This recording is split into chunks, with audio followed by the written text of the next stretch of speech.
Interlagos, ao lado de vocês, para a gente poder discorrer um pouquinho sobre o Evangelho de Jesus. Deixa eu só me ajeitar com a minha tecnologia aqui, né? Aí, agora vai. Então, gente, toda vez que a gente vai falar de Jesus, é surpreendente se a gente começar a tentar os detalhes, as minúcias da maneira como ele chega nas pessoas, a gente não encontra só um amor em movimento, um amor que a gente não compreende. A gente encontra uma criatura que se aproxima das pessoas para falar não só a inteligência, mas falar também ao coração. Ele tinha o discurso certo para as pessoas certas, no momento em que cada pessoa indagava dele alguma coisa ou apresentava alguma situação, tanto para as pessoas mais miseráveis em termos de entendimento, como as pessoas mais sábias, doutas das questões espirituais e de Deus. Ele tinha aquela palavra certa, aquela ação pedagógica, aquela didática conveniente para tratar os assuntos. E nós vamos falar um pouquinho sobre a parábola do filho pródigo, que eu vou parafrasear neste livro aqui, ó, que depois, se vocês quiserem, passo aí para vocês darem uma olhadinha.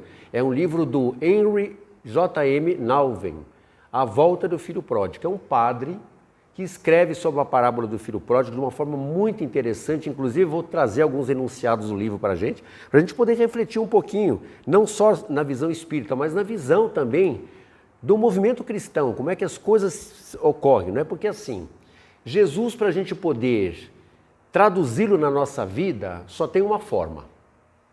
Ele tem que tocar fundo no nosso coração.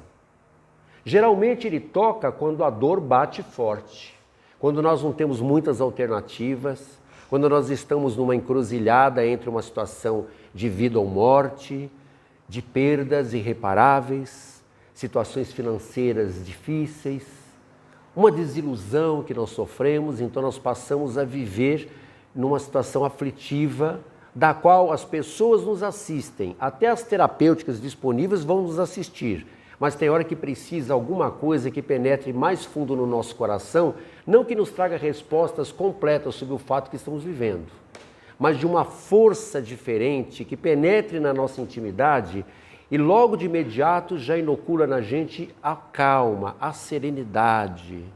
É alguém disponível, disposto, que está intimamente ligado a cada um de nós no mundo físico, ligado ao planeta Terra, que a hora que nós elevamos o pensamento, entramos na faixa da sintonia dele, seja pela dor, ou seja para agradecer, né? Também tem momentos que a gente quer agradecer a ele, nós entramos num padrão vibratório compatível e então nós vamos encontrar o conforto, a esperança, não só movidos pela fé, mas porque a presença dele que a gente atrai pelo pensamento e pelo sentimento, toma conta da gente de uma tal forma em que a gente parece que quase que ele se materializa diante dos nossos olhos, porque ele está ali, vivo, presente, exatamente para nos mostrar que o caminho que nós estamos trilhando, que seja opcional, seja expiatório, provacional, é um caminho inerente ao mundo, mas que sempre há um caminho novo sendo trilhado mais adiante, que é aquele momento que estamos vivendo de delicadeza na nossa vida. Que cedo ou tarde aquilo passará. E com ele ao nosso lado, com a mensagem do seu evangelho, as coisas se tornam mais claras. Em outros momentos, Jesus vai tocar o coração, como nós vamos ver na parábola, quando ele está sendo indagado, especialmente nesse Lucas 15, a gente vai ver que ele vai ter um contato com ele vai contar 3 parábolas. Ele está atendendo pessoas que eram chamadas de pecadores, porque viviam de forma ímpia, fora dos conceitos da religião.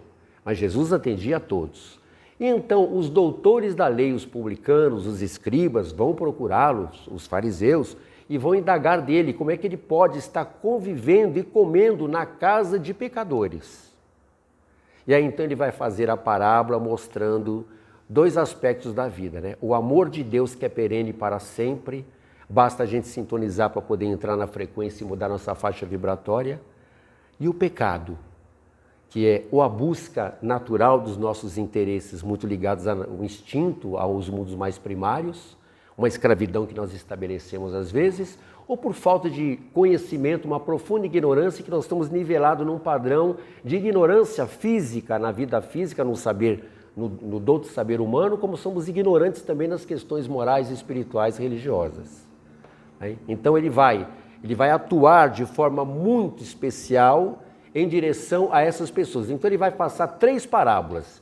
Né? Mas antes, deixa eu só, para não deixar de dizer, né? O que é o pródigo? O pródigo quer dizer, deixa eu ler aqui, né? Desperdiçador, ou botar fora, desperdiçar. Então, a pessoa pródiga é aquele que tem recursos nas mãos, tem meios, mas ele praticamente gasta, ele abusa, ele vive de forma desregrada, ele não valoriza aquilo que ele tem. Né? E a gente vai encontrar uma outra definição que eu falei para vocês. Nós vamos ter então a parábola da ovelha desgarrada, da dracma perdida e a parábola do filho pródigo. Todas as 3 ele vai citar exatamente a questão da perda e da recuperação. Então, na parábola da ovelha desgarrada, rapidinho, ele diz assim: se você tem 99 ovelhas protegidas e uma que está perdida, o que você faz? Você vai ao encontro desta que está perdida e vai tentar recuperá-la. E quando você recupera, você chama os amigos e faz uma festa, porque agora você tem a 100. A dracma perdida é aquela dracma, aquela moeda importante que a mulher procura na casa inteira e não acha. E quando ela acha, ela fica tão feliz que ela faz uma festa. E a parábola do filho pródigo que nós vamos ver, pedacinho por pedacinho, para a gente conversar um pouquinho. Tá? Então vamos lá. A história, então, ela vai narrar a misericórdia paterna. Na verdade, quando a gente começa a prestar atenção, a gente vai ver que parece que está falando só do pródigo e do filho mais velho. Mas a mensagem em si, ela está trabalhando a misericórdia paterna, o amor do pai que tem por todos os filhos. Então ele vai usar uma simbologia humana, uma coisa do corriqueiro da nossa vida. Jesus gostava muito disso, né, na sua simbologia. Pegava exemplos do cotidiano e traduzia para dar ensinamentos de fundo moral e espiritual. Então ele fala de um pai que tem uma herdade, né? E esse pai é extremamente generoso e bondoso. Então vamos lá, vamos seguir aqui um pouquinho mais. E a gente vai, assim, tá lá no texto, né? Sempre seremos aceitos de volta onde o amor for verdadeiro. Então, onde o amor for verdadeiro, quando a gente pensa em voltar para os braços de Deus, a primeira coisa que a gente imagina é assim: será que Deus vai compreender os meus deslizes, os meus erros? Mas quando nós decidimos de profundidade, um desejo ardente de mudar a nossa história, a gente pode ter certeza que Deus está disposto a nos ouvir, porque o amor dele é incomensurável, não tem medida. A sua misericórdia transcende a nossa compreensão. Ele próprio diz que ele não quer a morte do ímpio, mas quer a salvação de todos. Há mais festa no céu por um ímpio que se arrepende do que por 99 que já estão a caminho. Essa é a grande verdade. Então nós temos que pensar que no mundo, muitos às vezes se desencaminham.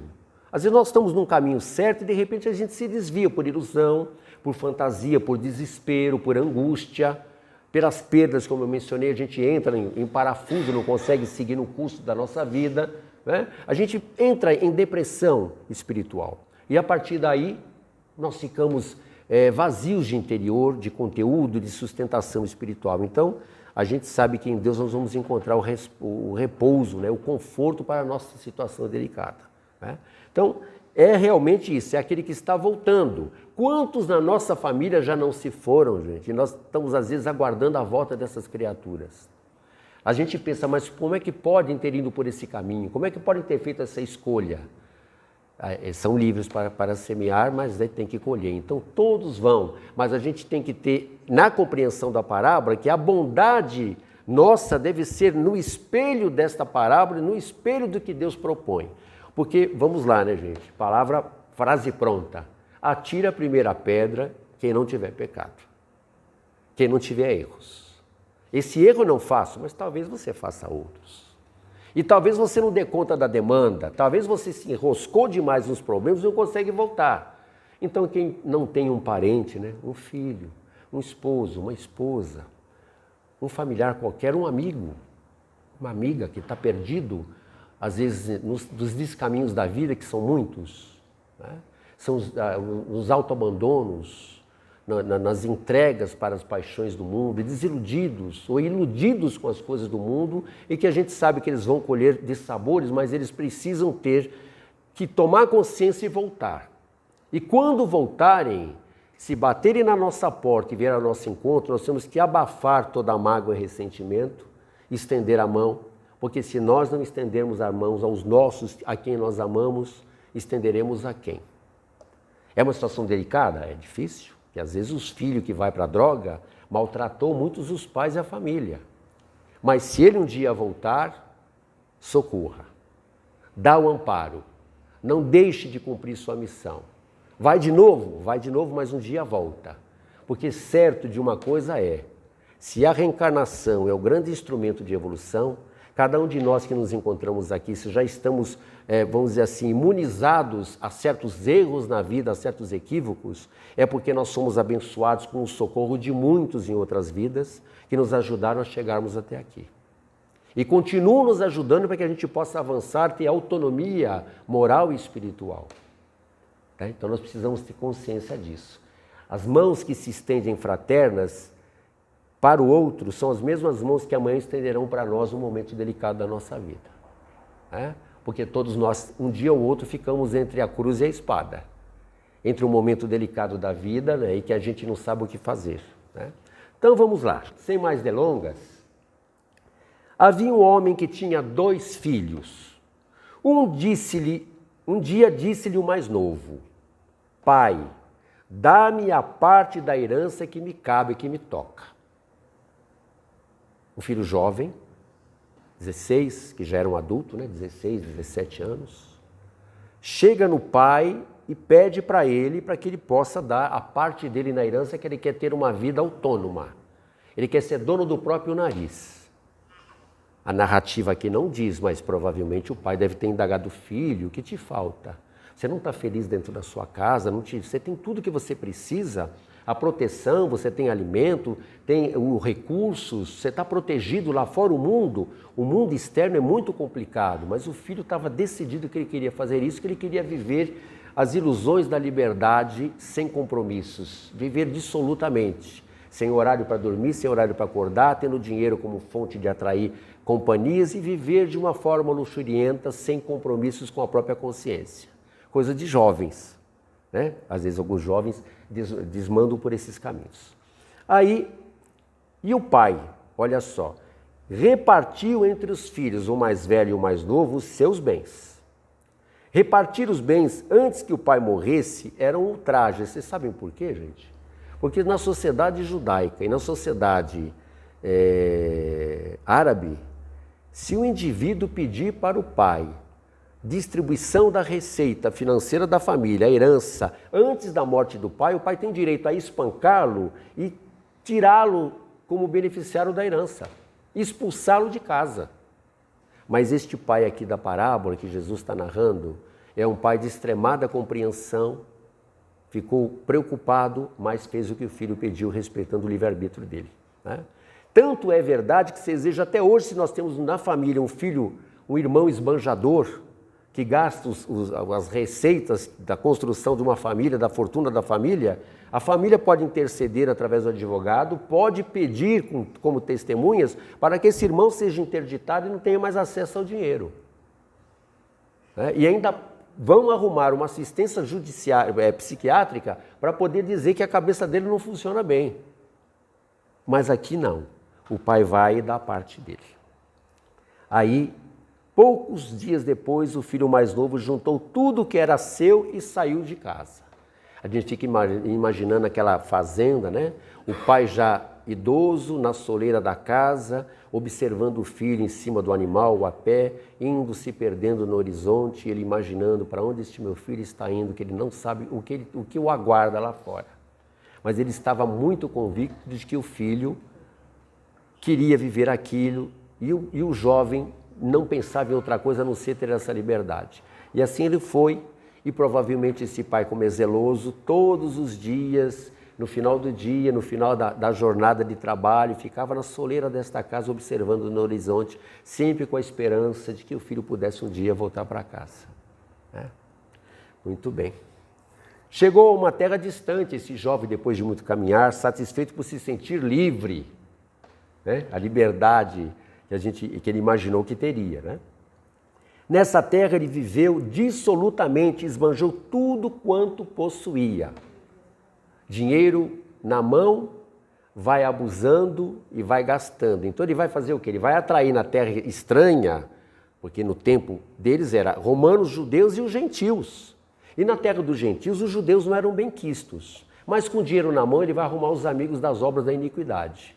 Viver luxuriosamente, trocar o dia pela noite, viver da sexualidade desregrada, bebidas, e levar essa vida. E assim ele foi vivendo com todas as regalias que ele podia, de acordo com os recursos que ele tinha. Né? Depois de ter gasto tudo quanto tinha, Jesus narra assim, depois que ele gastou tudo que ele tinha, houve grande fome naquela terra. E ele começou a passar privações. Natural, né? Acabou o dinheiro.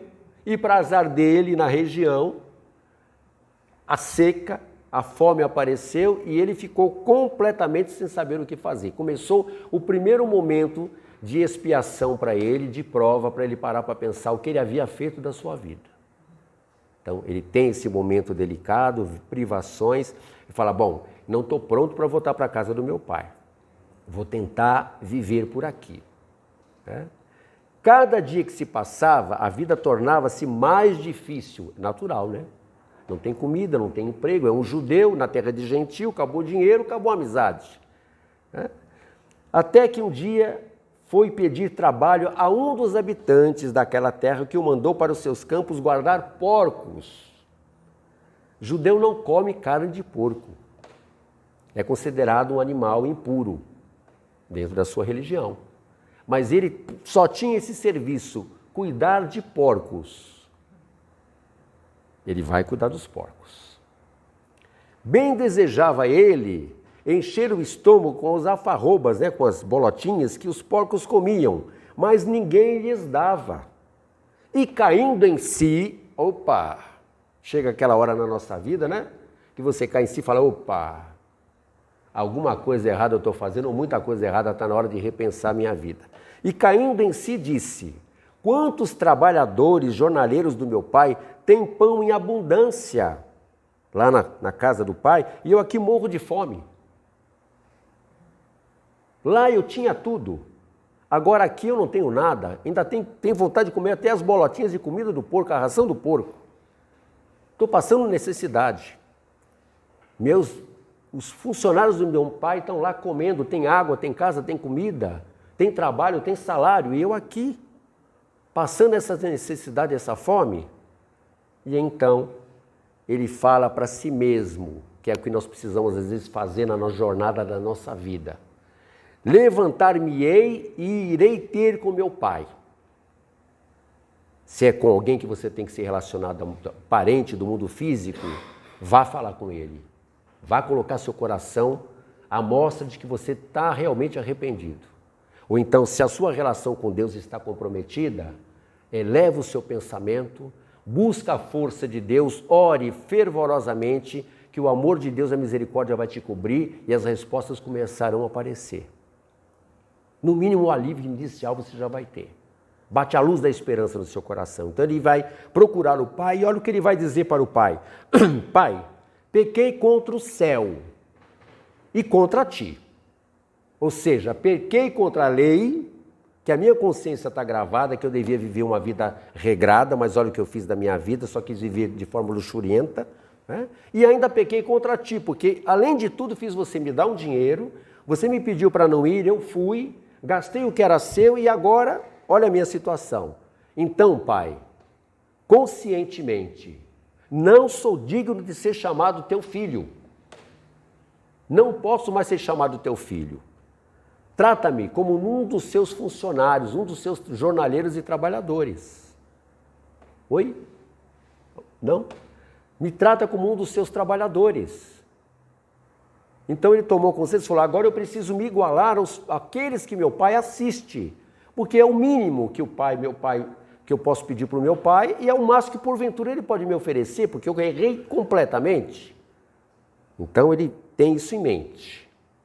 Aí ele pensa, levantar-me-ei, né? Levantar não no sentido físico, mas levantar diante da própria consciência. E levantando-se fisicamente, mas levantando-se também em espírito, foi ter com o pai, que você pode fazer em casa através da prece, mas você pode ir ao encontro daquele a quem você tem um compromisso. E ao vê-la ao longe, o pai ficou comovido de compaixão. O pai todo dia, no final do dia, aparecia lá no final, na soleira, olhava no horizonte, já idoso, com a vista talvez comprometida, né? Estou colorindo aqui, né? Imaginando. Ele todos os dias olhava no horizonte e falava, puxa vida, meu filho não apareceu, mas virá, porque eu tenho esperança que ele voltará. Porque aqui é que está o aconchego e a proteção dele. É em Deus que está a nossa segurança, não em outro lugar. E ele então decide, vai, maltrapilho, como nós estamos vendo na imagem, vai voltando e ao pai vê ao longe, e provavelmente ele olha ao longe e diz assim, será que é meu filho? O meu coração está dizendo que sim, mas minha visão não. Chama um servo e fala, servo, vai ao encontro do meu filho, traga-o, traga para mim porque é meu filho. Mas Senhor, está longe, é meu filho. O pai tinha certeza, né? E ele então correu ao encontro do filho logo que o filho chegou e o abraçou afetuosamente. É uma lição para nós. Se alguém voltou, recebe afetuosamente. Está de coração partido, está ferido, tenta superar isso. Porque se alguém volta, se a ovelha desgarrada volta, traga ela de volta para o aprisco. Você não vai dar para ela uma vida de regalias e envolvê-la de novo numa possibilidade dela cometer erros, mas dê a chance dela se arrepender, dê a chance dela se reformular, dê a chance dela retomar o caminho, porque tudo é na terra desta forma. Ninguém sai daqui, entra perfeito e vai embora perfeito. Só Jesus conseguiu essa proeza. A maioria de nós produz coisas boas, mas também produz equívocos para serem trabalhados em outras vidas, em outros momentos. Então o pai chega e o filho já vinha no caminho dizendo, né, pai, eu pequei contra o céu e contra ti, já não mereço ser chamado teu filho. Aí o pai vai para o servo, trazei depressa a mais bela túnica e vestilha. Pega a túnica da família, pega a túnica da nossa ordem, pega a túnica, agasalha ele vibratoriamente com as vibrações da energia da nossa família, veste-o física e espiritualmente. Vamos envolver a nossa ternura, vamos encobri-lo com a nossa proteção, vamos dar a oportunidade que ele está pedindo, vamos vesti-lo com a túnica e a partir daí ele passa a ser integrante aparentemente da família de novo. E ainda diz assim, põe o anel no dedo e sandália nos pés, porque ele voltou completamente descalço. Põe a sandália nos pés e o anel de dedo, a marca registrada da família, né? Para que ele se sinta da família novamente.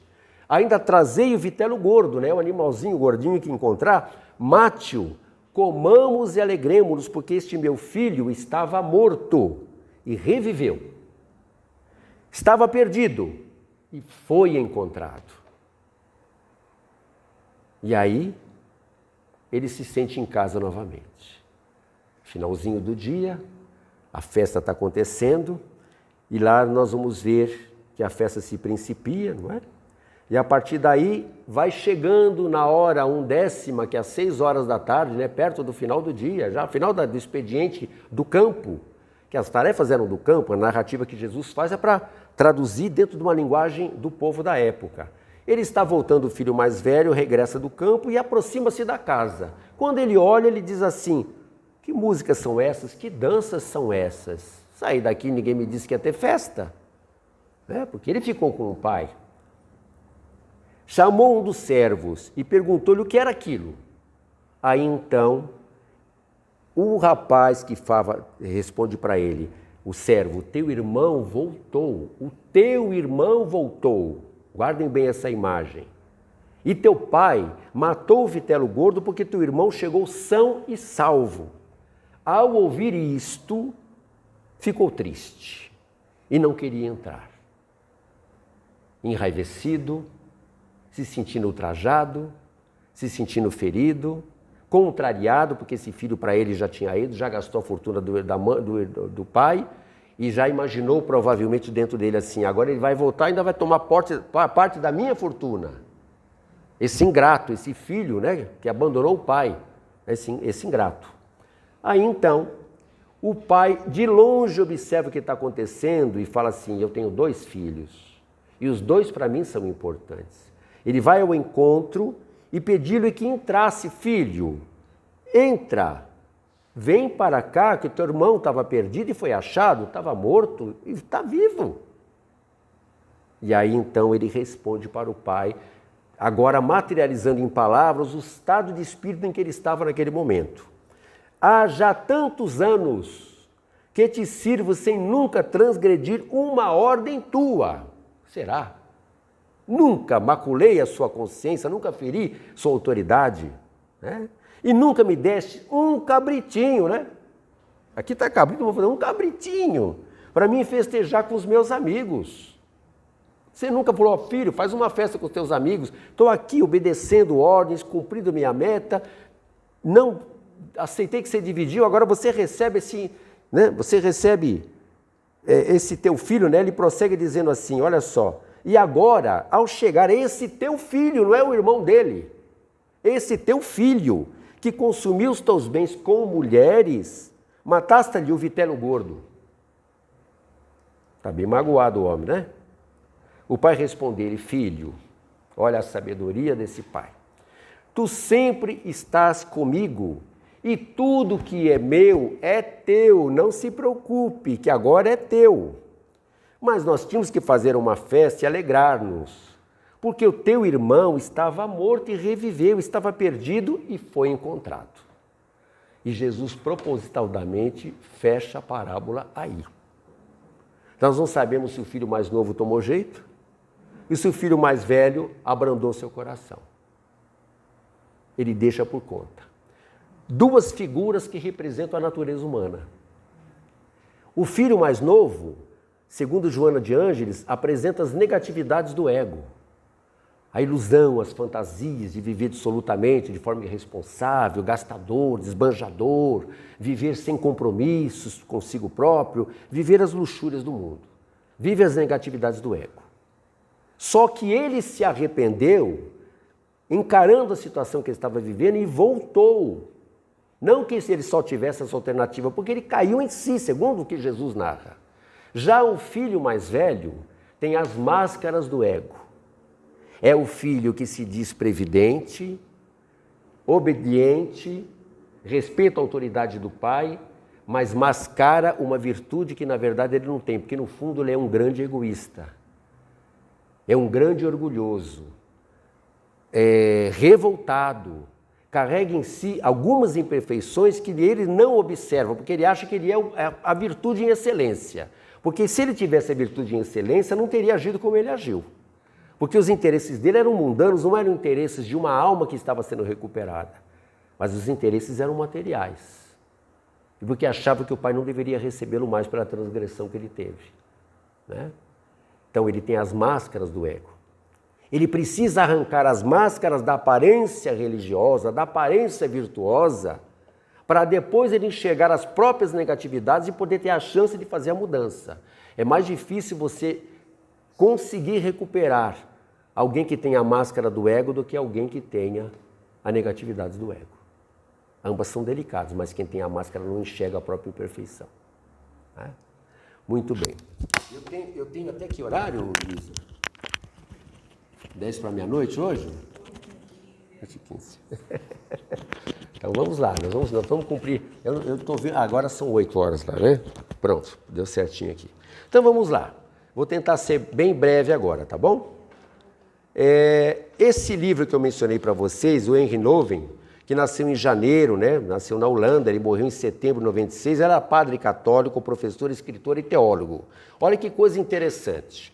Ele faz uma narrativa que ele diz que ele teve um contato primeiro, porque ele se sentia um filho pródigo. Apesar de padre, na infância, na adolescência, ele se sentia um filho pródigo. Ele não conseguiu se reconciliar com o pai faleceu, ele não conseguiu, ele carregava esse estigma, esse sentimento ruim com ele. E mesmo como padre, ele não se sentia uma pessoa realizada. E um dia ele ganha uma oportunidade de ir em São Petersburgo, na Rússia, para poder ver o quadro que é narrado A Volta do Filho Pródigo, segundo a visão de Rembrandt. E lá o Rembrandt, estou contando breve para vocês, tá bom? O Rembrandt tinha o seguinte, ele tinha a grande propriedade na época dele de pintar luz e sombra. Ele pintava quadros de pessoas, de reis, de condes, de marqueses, da corte. Ele pintava com uma maestria excepcional. E tudo que ele ganhava, ele gastava de forma luxurienta, sem compromisso nenhum com o futuro. E um dia, cansado da vida que ele tinha, o nosso Rembrandt, ele decide entrar em comunhão com Deus e pedir ajuda. E então ele recebe a inspiração e começa a pintar figuras bíblicas, usando a técnica luz e sombra, como eu vou mostrar para vocês. O Nouwen vai visitar o quadro que é a volta do filho pródigo do Rembrandt, no Museu de São Petersburgo, e ele fica admirado com as diversas nuances, porque ele também estava querendo buscar um caminho para compreender. Então ele vai analisar a obra do Rembrandt, porque a volta do filho pródigo para Rembrandt é uma pintura. Então vocês já vão ver a cena acontecendo já do filho em casa. E toda a característica de luz e sombra que ele produz para dar um certo sentido para aquela imagem, que é a maneira como ele enxergou a própria volta dele, como filho pródigo Rembrandt, para os braços de Deus novamente. E o Nouwen tem a mesma experiência com ele, né? Então vou pular aqui rapidinho, né? Está aqui a volta do filho pródigo, como mencionei para vocês. Vou pular essa parte, né? Para a gente não levar mais tempo. E vou direto para uma parte que realmente é interessante para nós. Então tá lá. A pintura tem até hoje, né? 2,62 metros por 2,05. É um quadro imenso. Tá? Num cantinho do museu, ele narra no livro que toda vez que ele queria visitar o quadro para poder buscar os detalhes, as minúcias do quadro, entre luz e sombra, olhando por diversos ângulos, ele sempre tinha um guarda que ficava o tempo todo vigiando o comportamento dele. Mas nunca o impediu de fazer isso. E ele narra isso no livro, um livrinho pequenininho, mas muito gostoso de se ler, né? Cada vez que ele via, ele ficava admirado. Aí ele observou que a figura misericórdia do Pai era de um rosto velho, abatido, cansado, mas sereno e satisfeito. De volta, o pai viu porque nunca o perdeu de vista, sempre olhava com saudade e esperança de um dia poder ver esse filho de novo. Então, eu vou mostrar a imagem todinha completa para vocês poderem ver, tá? O pai não é somente grande patriarca na figura, é mãe e pai. Olha nessa imagem aqui, gente, vocês vão ver que ele está tocando com duas mãos. Uma mão é feminina e a outra é masculina. Uma sustém e acaricia e a outra segura e consola. A mão feminina consola e a mão masculina bota mais firmeza, mostrando a dualidade de Deus, né? Homem e mulher, as duas figuras reunidas, né? Envolvendo. Então o pai está coberto de luz na figura do Rembrandt, vocês verem sombra no fundo, e o filho está numa situação de aconchego no colo do pai, sem cabelo na pintura do Rembrandt, né? E o Nouwen vai observando cada detalhe desse. Aí ele percebe que em Deus, maternidade e paternidade estão plenamente presentes dentro dessa figura masculina e feminina, né? A mão masculina e a mão feminina.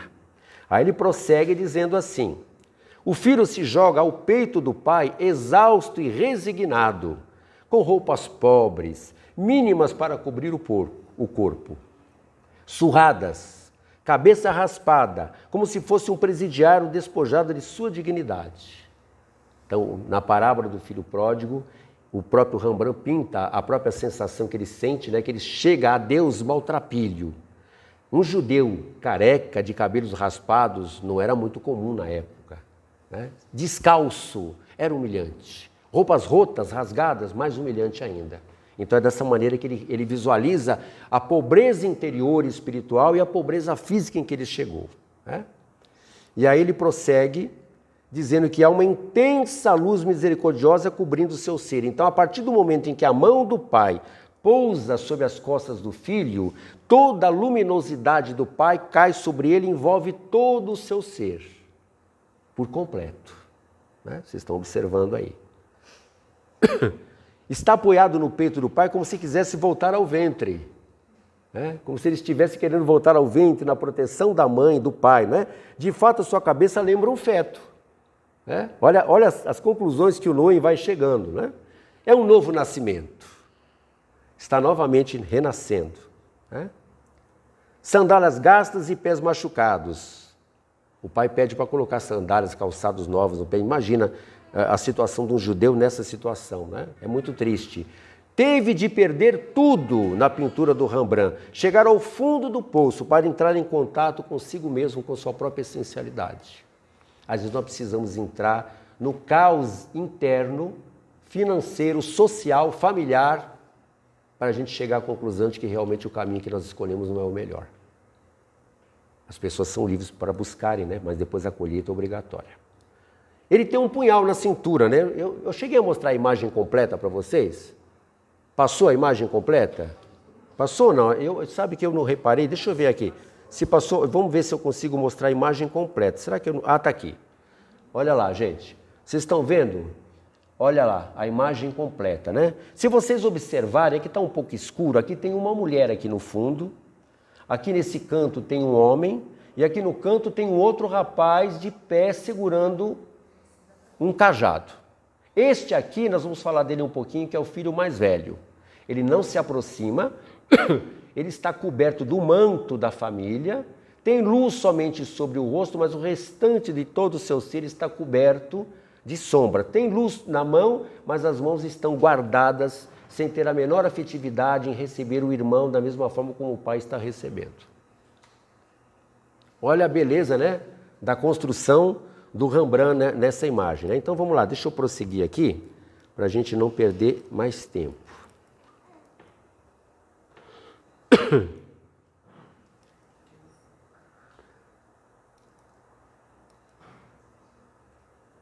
Então aqui nós falamos do calçado, não é?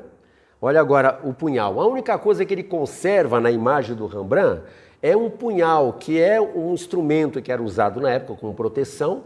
É a única coisa da família que ele conservou. O restante ele gastou tudo, o punhal ele conservou. É a única coisa que ligava ele ao pai e à família.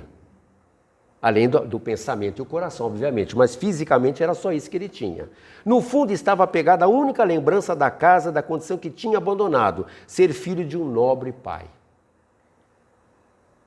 Deus estava comigo, eu era feliz, tinha família. Por que fui buscar esse caminho? Por que fiz essa escolha? Por que não escutei a voz do bom senso das pessoas? Por que feri sentimentos? Por que deixei de cumprir minha missão? Por que não resisti um pouco mais? Por que me deixei levar pelo desespero, pela angústia? Por que escolhi narcotizar minha ansiedade e meu sofrimento com drogas, com álcool, com fumo, com outros tipos de, né, com desregramentos na alimentação, com desregramentos na sexualidade, viver dissolutamente, sem compromisso com o dia de amanhã, sem a própria consciência. Né? Um dia a gente cai nessa real. Né? Um dia a gente cai. Aí, prosseguindo. O filho mais velho, ele tem semelhanças diferentes com a figura do pai. A semelhança é que ele tem a vestimenta, a roupa, né? Tem todos os tratados sociais da família, todas as marcas da família. Ele é semelhante ao pai no rosto, na barba e no manto vermelho. Os sinais da nobreza nas vestes. Né? Mas observem bem uma coisa. É indiferente, enquanto as mãos caridosas do pai pousam sobre o filho mais novo, o abençoam e acariciam, as mãos do filho mais velho estão fechadas e nervosas. Lembra do filho que ficou contrariado? Aqui na narrativa do Rembrandt, e que o padre Noen vai tratar, é exatamente mostrar que o filho não está feliz. Ele aceitou, entrou na casa o irmão, mas ele está vendo a cena. Observem o cajado que ele está segurando, gente. Como ele está segurando de forma contraída. Ele está apertando o cajado a ponto de envergar o cajado de revolta do estado de alma em que ele se encontra. Ele não balbucia uma palavra, não abre, não faz um movimento, mas ele está extremamente contrariado. O rosto igualmente fechado, observando friamente com desprezo e rancor. Foi o mesmo que o outro filho acabou tendo. Né? Observa-se o cajado envergado demonstrando tensão e revolta.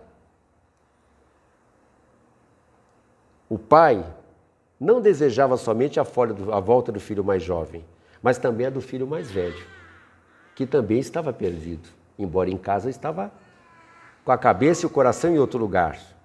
O mais velho precisa ser encontrado e conduzido de volta à casa da alegria, nos fala Henri Nouwen.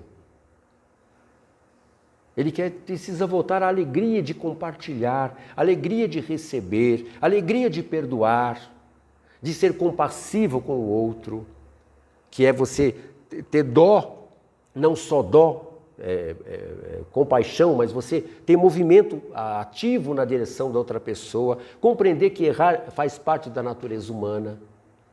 Porque quando nós estamos vivendo, gente, num mundo interno de sofrimento, em que nós não temos nem coragem de dividir o que está se passando dentro da gente, cedo ou tarde nós implodimos. Aquilo estoura em forma de enfermidade ou em forma de doenças psíquicas, psicológicas ou enfermidades físicas, que dão dificuldade para serem solucionadas, porque a bomba está dentro de nós e está prestes a explodir. Então é preciso trabalhar esses sentimentos, é preciso ter coragem, é preciso renovar, é preciso transformar. Nós não podemos perder o contato com Deus. Aconteça o que acontecer, Deus em primeira instância. Mas eu vou morrer, ore a Deus, porque é da lei que após a tempestade vem a bonança. Em Deus sempre haverá alegria, sempre haverá renovação, mas é preciso dar esse passo nesse sentido.